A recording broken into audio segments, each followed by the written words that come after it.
Hi, I'm Melinda from Australia. Here is chapter 36. Finally, Valency went to bed. Before she went, she reread Dr. Trent's letter. It comforted her a little, so positive, so assured. The writing so black and steady, not the writing of a man who didn't know what he was writing about. But she could not sleep. She pretended to be asleep when Barney came in. Barney pretended to go to sleep. But Valency knew perfectly well he wasn't sleeping any more than she was. She knew he was lying there, staring through the darkness, thinking of what, trying to face what.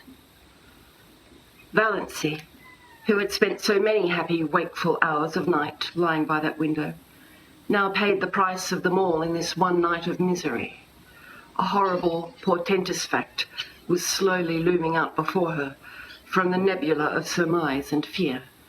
She could not shut her eyes to it, push it away, ignore it. There could be nothing seriously wrong with her heart, no matter what Dr. Trent had said. If there had been, those 30 seconds would have killed her. It was no good to recall Dr. Trent's letter and reputation. The greatest specialists made mistakes sometimes. Dr. Trent had made one. Towards morning, Valency fell into a fitful doze with ridiculous dreams. One of them was of Barney taunting her with having tricked him. In her dream, she lost her temper and struck him violently on the head with a rolling pin. He proved to be made of glass and shivered into splinters all over the floor. She woke with a cry of horror, a gasp of relief, a short laugh over the absurdity of her dream, a miserable, sickening recollection of what had happened.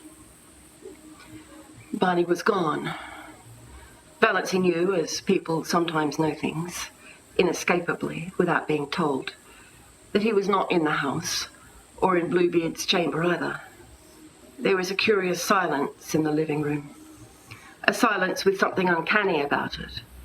The old clock had stopped. Barney must have forgotten to wind it up, something he had never done before. The room without it was dead, though the sunshine streamed in through the oriel, and dimples of light from the dancing waves beyond quivered over the walls. The canoe was gone, but Lady Jane was under the mainland trees. So Barney had betaken himself to the wilds. He would not return till night, perhaps not even then. He must be angry with her. That furious silence of his must mean anger, cold, deep, justifiable resentment. Well, Valency knew what she must do first. She was not suffering very keenly now. Yet the curious numbness that pervaded her being was in a way worse than pain. It was as if something in her had died. She forced herself to cook and eat a little breakfast. Mechanically, she put the blue castle in perfect order. Then she put on her hat and coat, locked the door, and hid the key in the hollow of the old pine, and crossed to the mainland in the motorboat. She was going into Deerwood to see Dr. Trent. She must know.